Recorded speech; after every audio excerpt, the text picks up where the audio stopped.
Hello, welcome to another episode of Behind the Needle. I am Mike Lemieux, your host of this podcast, and today I'm here with Demi and Ila Reed. They are the co-founders of Bella Aesthetica.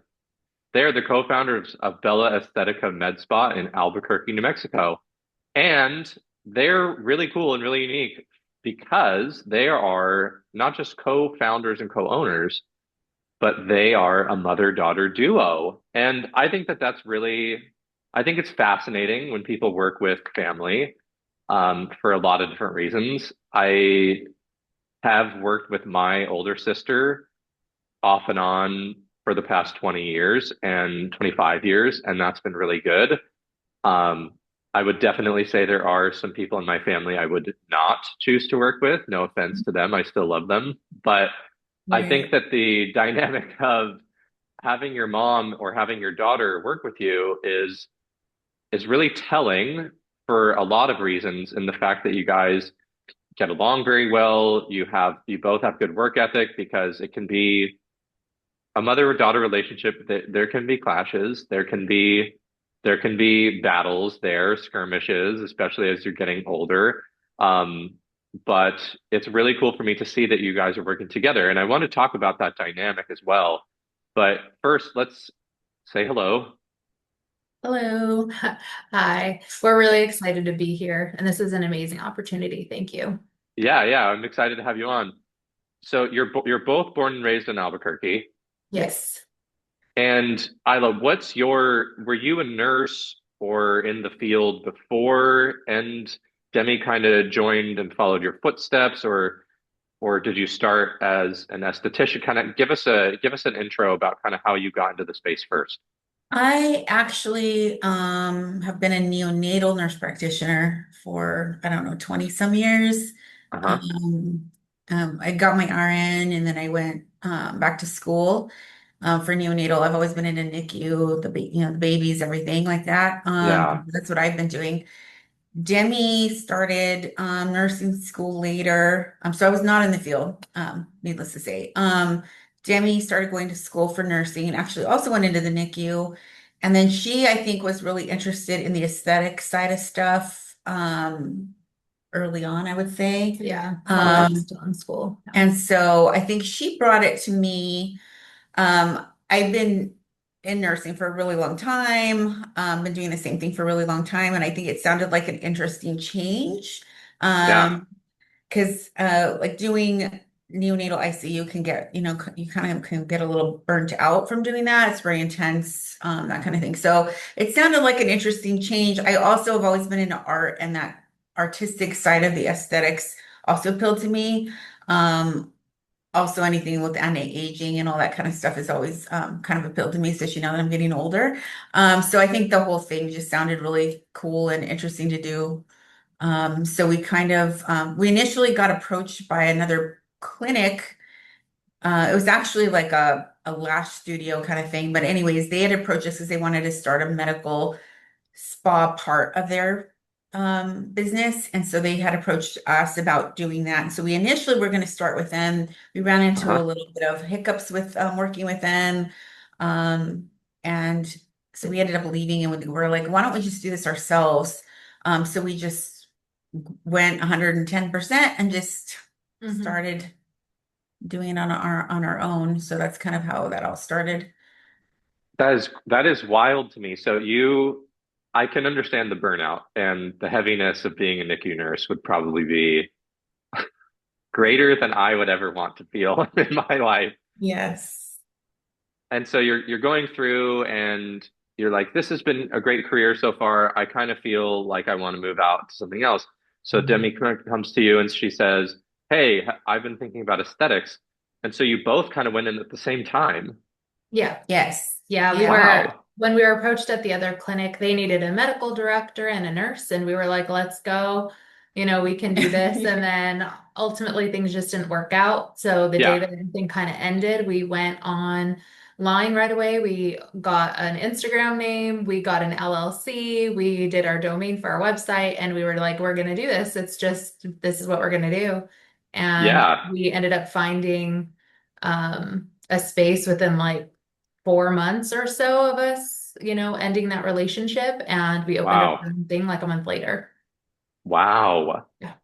And Yeah. so, was there ever a question of, do we want to do this together? Do we want to just go our separate ways? And you always knew you wanted to do it together.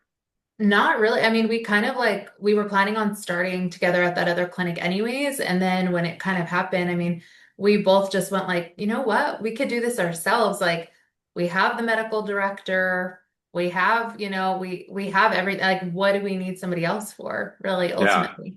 And so we just decided to go gung ho and went and did it ourselves. Yeah. Was that a naive thought of we've Maybe. been we've been Maybe initially. I mean, we really didn't put much thought process into it. I mean, we kind of just went like, you know what? Like, we both read our emails and we're like, okay, this is the end of that. Like, we could just do this. Like, why don't we just do it ourselves? We already have the training. We just need to figure out the business side of stuff and let's go and do it. let's go. Yeah. Yeah. Let's go. Let's go. Yeah. Wow. I wonder if you knew the process now, that if you knew the process that you know now back then, would you have just jumped in the same, or would you have taken different steps before you got started? Honestly, probably just because I think both of our personalities are kind of, I mean, We're a little we're impulsive. a little driven. Like, I mean, I've always been like 150% into anything I Mhm. get into, and Demi's kind of the same. So I think we probably would have done it anyway, even Do you though guys just so you kind of are hyping each other up? I'll It's like, hustle. should we Yeah. do this? Yeah, we could do this. What about Yeah, me? No, we that's got this. literally how the conversation. I remember I was like driving home and I saw the email and I looked at and I like stopped in the driveway and my initial was like, oh, like this sucks, And then it was like, we could do this ourselves. And she's like, yeah, we could do this ourselves. I'm like, yeah, let's do it. We could do it ourselves. So we like started just immediately got on Google, looked up how to like Wow. get a business license and all the things right away and Yeah. got it And how done. many Started years ago looking. was this? Almost three now. It was in June of 2023. Okay. So you keep referencing the email. We don't need to get into the details or the name of the other place, but I'm assuming that they emailed you and said, "Hey, we're parting ways" or something. Is that what Yeah, happened? pretty much just like ending the business relationship. Okay, got it. Mhm. Got it. Yeah, that would be a surprising thing to get all of a sudden for sure. I can see the motivation to want to go out on your own and prove yourself right that you can do that too. So, is there Yes. anything that you would have done differently, like specific things that you're like, oh, we actually should have done this? Because you just jumped in with the name, the LLC, the website. That's all super important. That's like literally the first things you have to do. But as you got going, would you have opened up a place at this location, or you would have done a little bit more research on these products to bring in? Was there anything that you would recommend doing differently? I think really just like having more of a plan because we didn't really have a plan of like what we're doing, like we're going to do this first and then going and doing this next. And that we kind of just jumped into everything as far as like Botox and filler came about like all at once. When we were looking at spaces, we kind of looked at like some like standalone studios when we were looking at stuff and maybe should have gone into one of those initially and then kind of moved into something bigger, but ultimately like the price just didn't make sense to do that. Yeah, But I definitely think having like a plan of action and trying to really buy everything outright, and cash instead of like putting things on credit or terms or things like that. Definitely in the beginning, I think those things could eventually catch up to you. So I think like having a plan with how you're going to purchase everything, knowing how much, maybe doing a little bit more market research of how much things truly cost and how much you have to do a buy-in for when you yeah, suddenly get products, knowing like, oh, I have to pay for, a minimum of 10 boxes of filler or 20 boxes of filler and really being able to plan for that, I think is really important and knowing that those things that's huge in the industry. Everybody's doing minimums now and knowing how much those minimums actually cost and yeah. figuring out how you're going to pay that. It adds up quick. 10, Yes. 20 Yes. boxes of filler. And yeah, Yes. you can make your money back, and there's a margin there, of course. There is with Yeah. everything, for your time and your experience. But ooh, I I know more or less how much syringes and filler cost. Yeah. And so then my next question that I'm thinking in my head is, okay, you got on your own. How many months were or years, months, years were you working at the other place? We actually hadn't officially started. So we So you were were brand new. You had been trained. We got Yeah, so training. Yeah. yeah, so like we started like the business like relationship with them probably in about it was probably March or so. We got trained in about, probably around May, and then at the end of June they broke the contract. So really we didn't have a lot of anything under our belt at that time. We were brand new. I mean, which probably was a little naive going into it at the time. Hmm. And then we, obviously like we watched a lot of videos, we did a lot of like online training in the meantime. And then when we opened, we ended up doing like another allergen refresher where we did like a buy-in with them and got a training so that we could get Yep. on the product and stuff. And then we were able to do the refresher and then kind of open our doors after that. Yeah. Mhm. So the mountain in front of me keeps getting bigger and bigger. So you didn't even have a book of business. No, nothing. We opened our doors with not a single person on our schedule. The Reed girls are built different, everybody. Yeah. That Yeah, that is we definitely like we did not we built all of our clientele from the ground up. wow. We didn't do when I mean we opened October 14, like actually we got our place in September, and then in October we decided to open our doors after we kind of got everything ready inside, doing all the painting and stuff.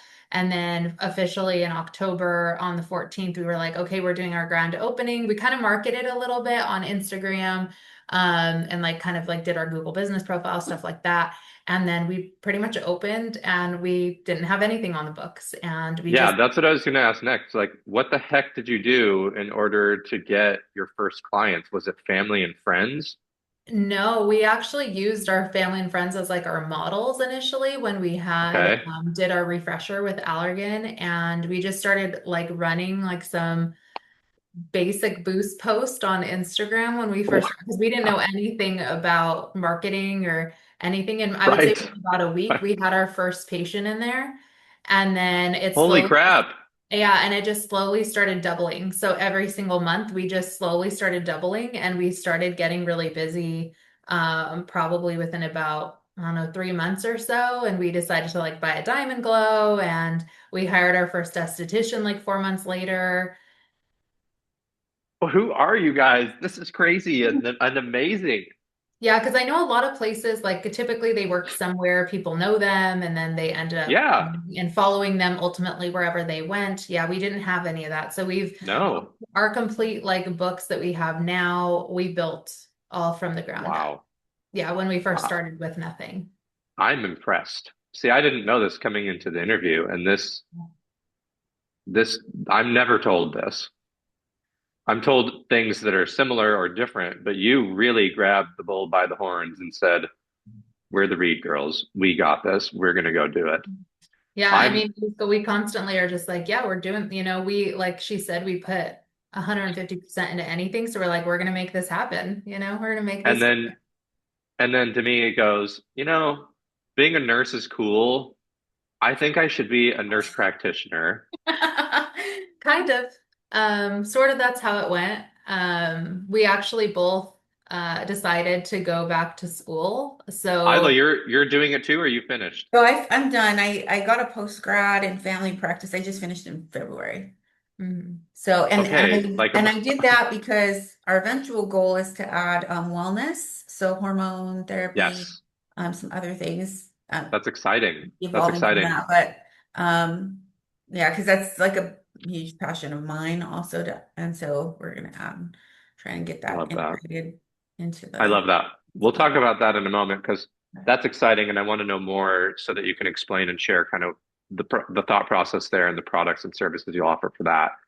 So, okay, so Isla finishes first. Denise says, "Well, I'm not going to not be an NP if my mom's an NP, so I'm going to be an NP too."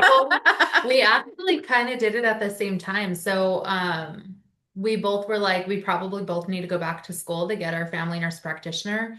And that way, so that the business continue growing and, just me Yeah, having more autonomy within my aesthetics.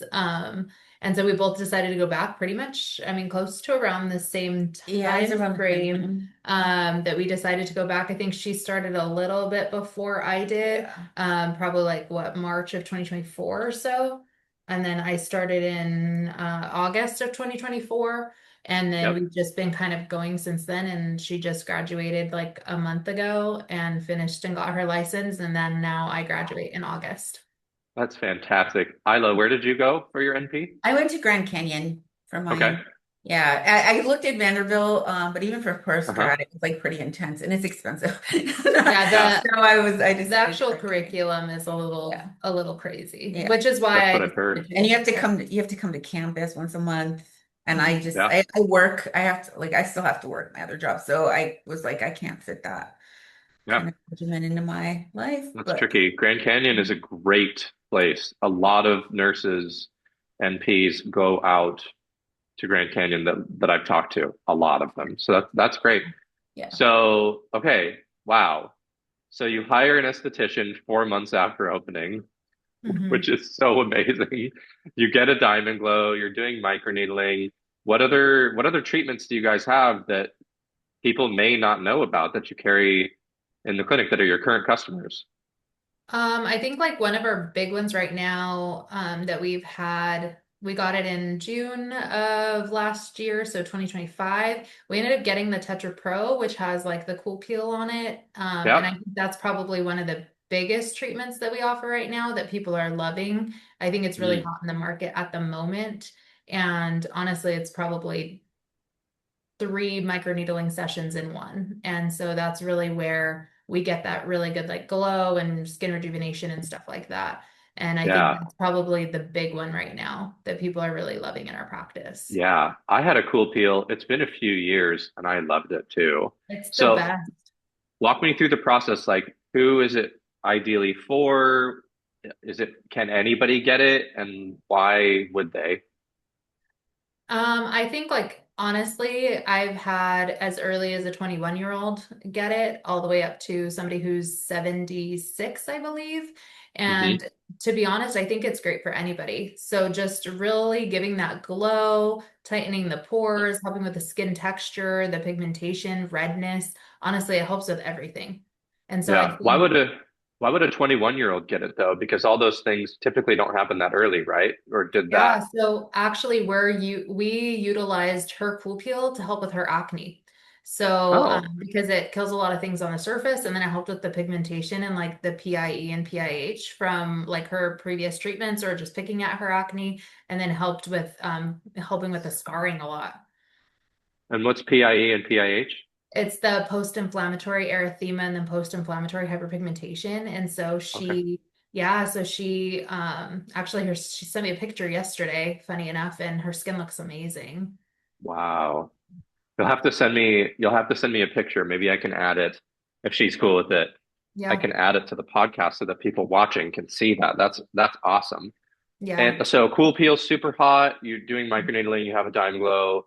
Yep. You're doing obviously filler, other injectables, Botox, everything like that. What else are you guys excited about that's been either newer or that you feel like is just the best thing that you could get? I mean, I definitely think the cool pill is kind of at the top of my list right now. I think like skin pen microneedling is good for just Hmm. those like every day and making sure because obviously you wouldn't want to get a cool peel every single month. You want to do the series of three and then kind of like wait a little bit to get something. Whereas like microneedling is kind of just your maintenance after that. So Yeah, I think like getting like a skin pen afterwards and keeping up with that every 6 to 8 weeks is probably the best recommendation. that's cool. Okay. Awesome. What do you feel like is happening out in Albuquerque and New Mexico in terms of the aesthetics world? Because I used to have a client in Santa Fe, and when I was working with them, there was a new rule that came out about lasers. And estheticians, it's been a couple of years, I think. Estheticians were no longer allowed to touch a laser, even if they had been doing it for 15, 20 years of their life. you had to be an RN, and Yeah. that was just immediate. There was nothing anyone could do, and all of a sudden everything changed. Well, I mean, there was like a small period of time, but it was just like, okay, wow, this changes everything. Did that affect you and in any way? And do you feel like New Mexico is kind of ahead of the curve with regulations? I don't, for us, it didn't affect us because we kind of knew going in sort of that, I mean, with the esthetician that we had hired, she was pretty new. And so we weren't really having her utilize the laser at all. I think for us, the biggest thing with the rules and regulations now has been the microneedling because technically Mm. estheticians aren't supposed to microneedle anymore. So that came out 2025 in December, I Hmm. believe, that they're not supposed to microneedle anymore unless they have their medical director, obviously, but they also have to be an MA. So unless they're an MA, they're not supposed to microneedle either. And so I think that there's still a lot of things that are happening in Albuquerque alone where people are still doing it, which, by all means, it's a great treatment. And I don't think that they're going to go off and hurt anybody. So I definitely think that that's, something, but I think we're kind of with our practice alone, especially because I really try and follow what's going on in like Florida and Texas because I feel like everything's kind of moving that way. Hmm. And everybody's trying to tighten up the rules of what people can do.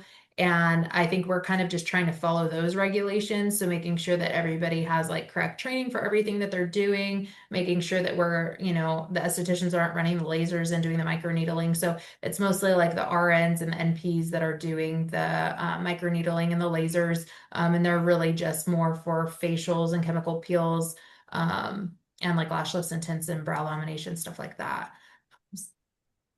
Isla, what are your thoughts on these rules? Do you think that it's important that they're there? Do you think that they're bogus? What are your thoughts? I mean, I do think that they're important, to have like, some sort of standard of care for like, who should be allowed to do this and that. I think sometimes, I mean, I don't know how they come about to make the decisions for like, because I think the microneedling at one point you were allowed to do microneedling, but it had to be under a certain depth, I think, if you're an esthetician. Um, and that seemed to be appropriate. But I guess, sometimes things can get where they'll start like pushing those boundaries, I guess. And maybe that's why they decided to completely remove it from their um, ability to do them at all. But yeah, I mean, Yeah. I do think the rules are important. I mean, sometimes I think things kind of go overboard in some with some parts of things, but in general, I do think that, them having some Yeah. regulation. We do try to like, I mean, we've tried to utilize more nurses in general, like she said, and we do have Hmm. also another NP also that works with us as well. Just because we did know that there is like a gray areas with some treatments. So we try really hard to follow like what would be the best practice Is with there any way providing that eventually they raise the qualification minimum requirement for education from RN to NP or PA, or like for Botox or filler or anything like I that? don't think they'll do that, but they do have the requirement to have a nurse practitioner do like a GFE prior to treatments, and also having them on site and different things like that. So it's like those things can be make things More more difficult. difficult. Yeah. And also, like in Florida now, you can't inject unless you're an NP. So you can't be an RN anymore They in did that. Yep. So there's a lot of things Wow. now that are really just changing in the aesthetics industry. And I think if we're truly not, which is kind of why I look and see what regulations are going out there, because I mean, it's only a matter of time until a lot of those places start to do that here. And so Yeah, really I just trying agree. to, because I mean, everybody's trying to tighten up. Even Texas is trying to tighten up a little bit more, with people before you could be an esthetician or really anybody that had the training of doing Botox and filler, and you can go out there and you can inject. And so I know that they're trying to tighten up too. So I think it's just a matter of time.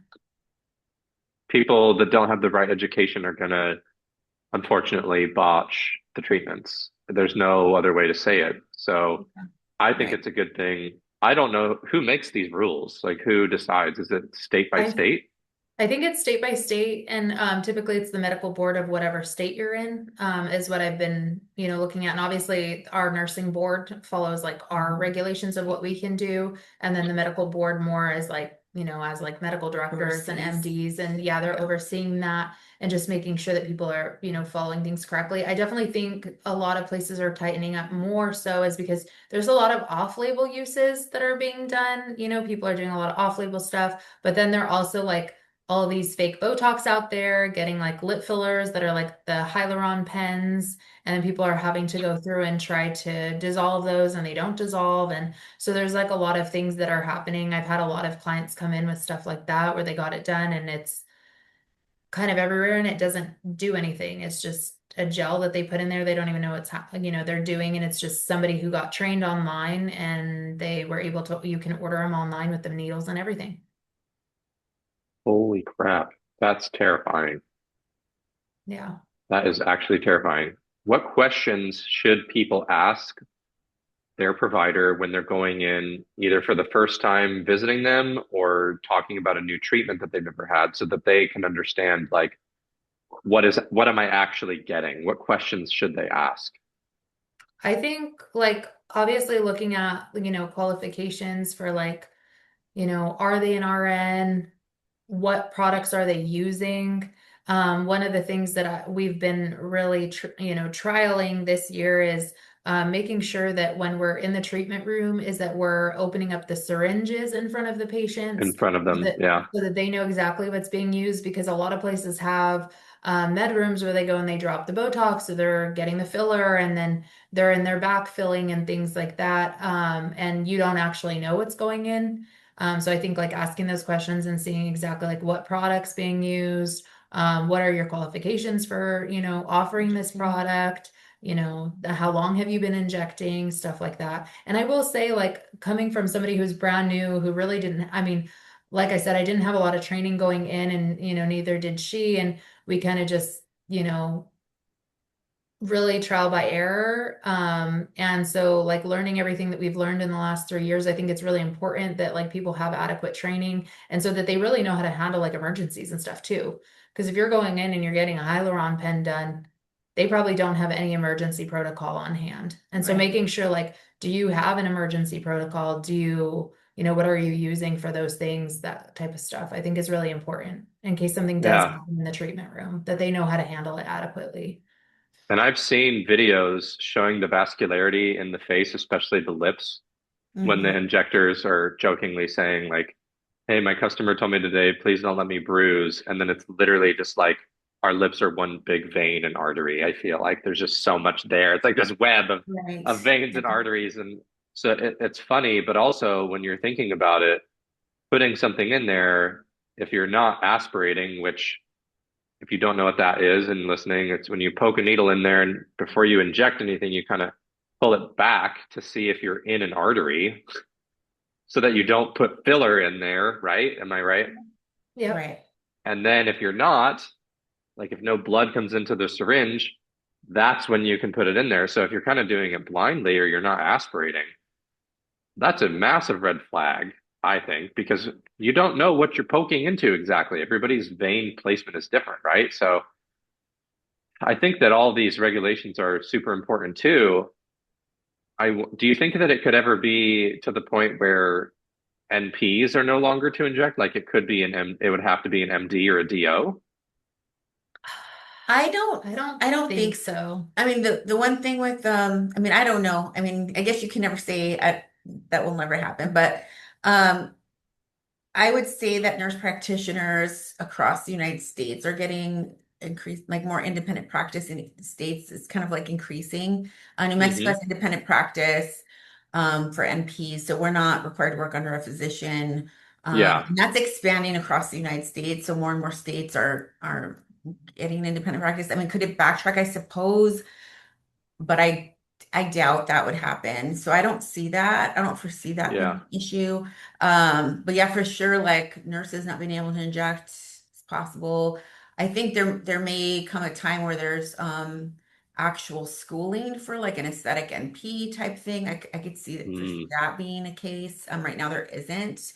I mean, most NPs have family practice in general, or some Yeah. kind of adult NP of some sort usually.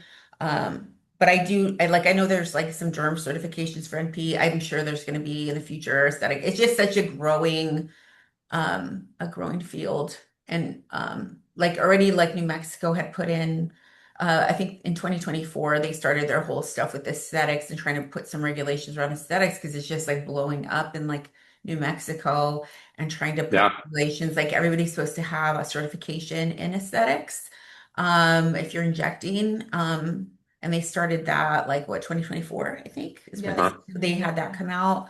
Certification. So I could just see that kind of thing for sure happening, but I don't know that it would go to physicians. But I mean, I guess you Anything is never possible. know Yeah.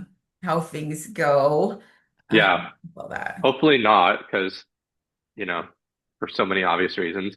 Yeah. Mhm. I want you to speak to, if you would, the hesitations that people have specifically around injectables and why they don't get them. What are you guys hearing from your patients before they end up doing it, or if they don't do it? Like, what are the objections that they're bringing to you?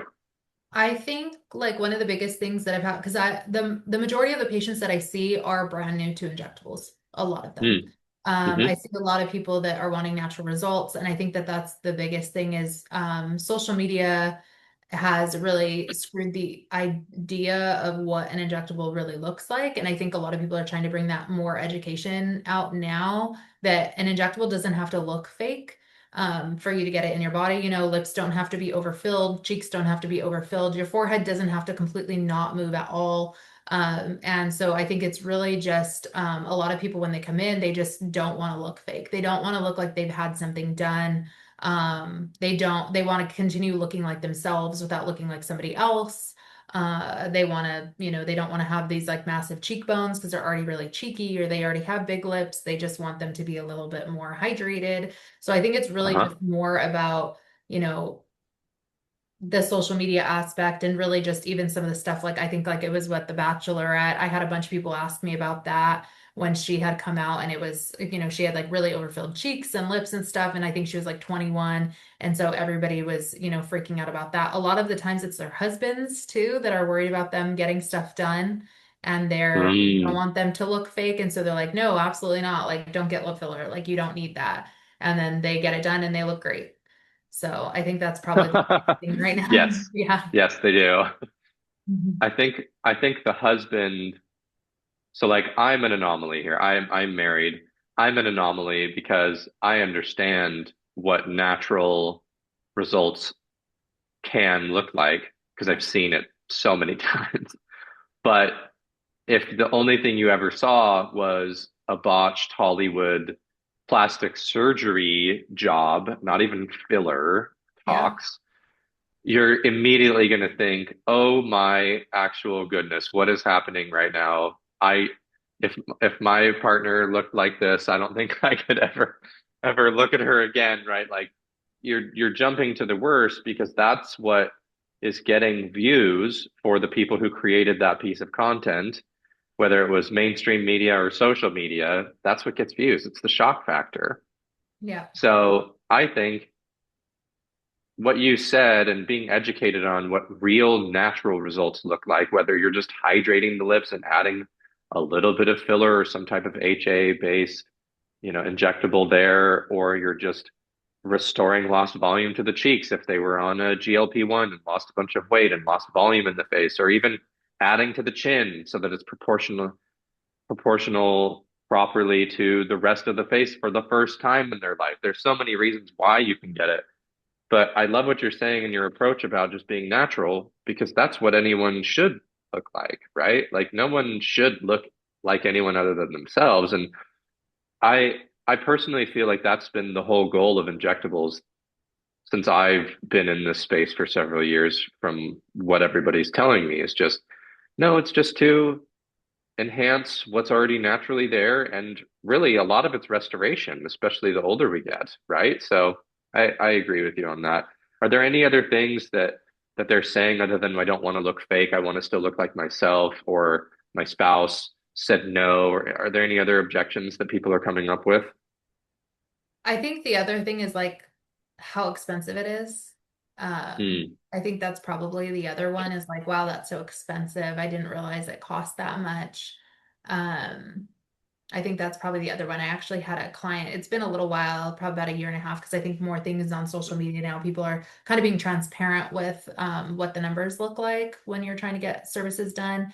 And Yeah. she had wanted all of these things on her face, and I put them out because I had like talked with her about it before, but we didn't actually like discuss. Like we did discuss the pricing in the Hmm. consultation, but then she like came in and I had not opened anything as a just in case because I didn't want, anything, when we were talking about it. And so when we went through and she's like, yeah, I want this done in this area done. And I'm like, okay, so let's chat about that again of how much that's going to cost. And she thought the whole thing was like $400.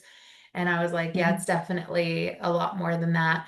Um, Ma'am? and so I was like, I don't know if she just like forgot our consultation process or what, but it definitely, I think that's probably one of the other biggest objections. I get a lot of people coming in for consultation, then I give them the pricing of everything and like how much the treatments are going to be for, an idea anyways with what I can give them, Hmm. truly in there. And some people just don't come back because of how expensive it is. They tell me Yeah. I can't afford that right now. Or luckily we have financing terms now with Cherry. So a lot of people Hmm. are not as objecting about the price anymore because they can just put it on a payment plan and they're okay with that. But before we Hmm. had that, it was like, yeah, I can't afford that. Isla, what is your rebuttal when somebody says, "Oh, that's too expensive. I can't afford that"? Well, like she said, I mean, nowadays it's kind of like we have the like payment plans. There's a lot of payment plans available to like, or you can take it in stages, where you Yeah, can right? get us one syringe, kind of work up from that. So kind of just do a syringe at a time, kind of build it up slowly, and kind of do it that way. Um, So what I you're think at the saying end is, end of the day, like most things, like, it's kind of depends on how important it is to you. Like you kind of put your money in places that are, where it's important to you to spend it. So, I mean, if you'd rather yeah, spend it on, a vacation, you're going to spend it on vacation. If you like are more like inclined to like spend it on how you look, you're going to spend it on how you look. And I think yeah. everybody has their own preferences on that. So, So what you're saying is, we but should there is, practice girl math, and yes, instead of getting a full facial rebalance in one day, yes. maybe we spread it over 6, 9, or 12 months. Yeah. And it's also, maybe you could say, well, I understand you want to go on vacation, but what if you go next year so that you look even hotter and do all the, Yeah. Yeah, It's there you it's go. it's all girl math, to be honest. Yeah. Yeah. but girl math is real. There's a lot of logic there too, because it's like, well, I could not get it, but then I'm still going to feel self-conscious about these things that brought me in here in the first place. Yep. Right. And if the trade-off is, well, I'll save one, two, three, $4,000 depending on what they're wanting to get, right? I'll save that, but am I going to feel fulfilled during these next few several years of my life or the rest of my life? How do Yeah. you want to feel and look? I guess is the ultimate question that you have to ask yourself. And are you willing to go through the process over a longer period of time in order to get to where you're wanting to be? So Right. I Cool. personally can understand that. I was just Mhm. going to say, I personally can understand that because I've had veneers that I got, and I've shared this example multiple times because they were expensive. They were they were very expensive, and there was no financing available. Insurance does not cover, you know, veneers on your teeth that I know of.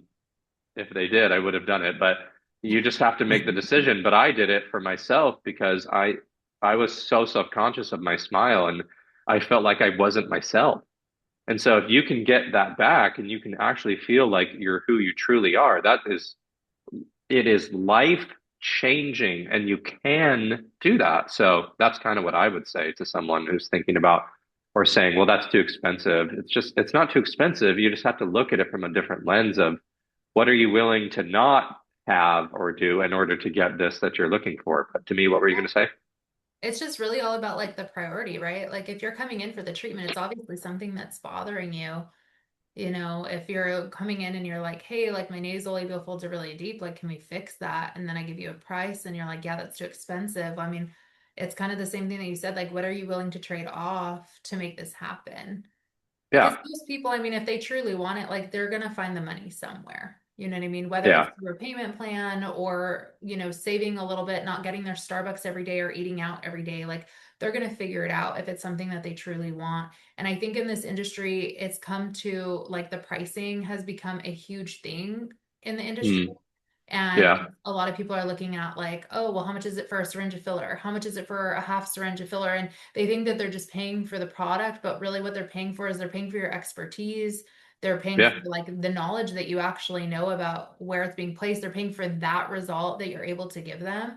And I think a And lot the of people follow-up care. yeah, like I get a lot of people that are coming in and they're like, hey, how much do you charge for a half a syringe of filler? And I'm like, actually, I don't do that anymore. I Yeah. do it by area, and it's because I am able to fully correct the area. And then we're able to really do a follow-up on it and make sure that things are as perfect as they need to be for you and your face. That's how it should be, in my opinion. Yeah. I have one more thing that I want to do.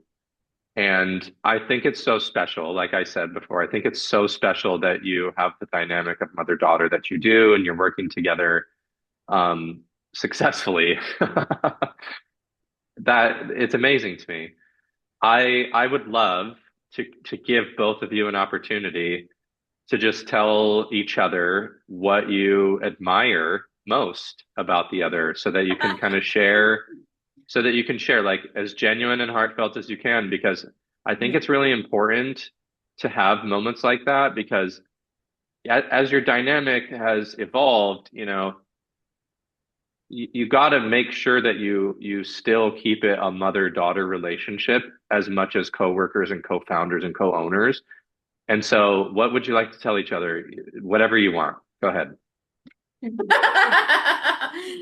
I think for me, I mean, I know like she's my best friend and she's been my best friend for gosh, ever. We do everything together at this point, which is why she's here with me in Nashville. I wouldn't have her around, but I think for me, like with the business and like just all the side of it, like I would never have been able to get it where it needs to be without you. Thank you. I will say with Demi, again, she's also my best friend. I mean, we like do lots of things together other than just the business stuff. So I think that's why it has worked well with us working together, for that reason as well. But she has so much passion and she goes 150% in everything she Yeah, tries to get into, and she works super hard. I mean, the business would not at all be where it's at right now without her. Because she's there multiple days a week, trying to do clinical also right now. She has two kids as well, and so she's and a husband, fiance. So she is doing like a lot, and so I'm super proud of her. wow. She's Oh, thank you. Yeah, I'm getting all teary. I'm proud of both of you too. What you're doing is incredible. It is not easy. You're doing it though, and you're making it happen, and you should feel very proud of yourselves for what you've created with Bella Aesthetica and everything that you're doing for your families. You know, Demi, your mom's watching you. You're inspiring her. You're inspiring your kids. She's inspiring her grandchildren, which feels weird to say because Isla, there's no way that you're a grandmother with two kids. I'm sorry, whatever. And this is and this is the problem with you injectors and you medical aesthetics folks. There's you make me wonder how it's possible to do anything or to be like that when oh yeah, I have two grandchildren. It's like, what? What? But anyways, you should be proud of yourselves because it's not easy running a business, and this is a very competitive industry. It has turned into a very competitive thing in terms of the options that are out there for care. So I applaud you both for sure. How do people get a hold of you if they're interested in either having a consultation or being treated, and what's the best way to do that? I think you can obviously find us on Google if you search for Bella Aesthetica Med Spa in Albuquerque, but we Okay, also have our Instagram where we post our giveaways and our specials for the month if we're having any, and then DMing us or calling the office. cool. Lots of different ways to do that. Mhm. Thank you so much for being on here today, and thank you for listening, everybody. Take care of yourself. Until next time. Thank you so Bye. Thank much. you.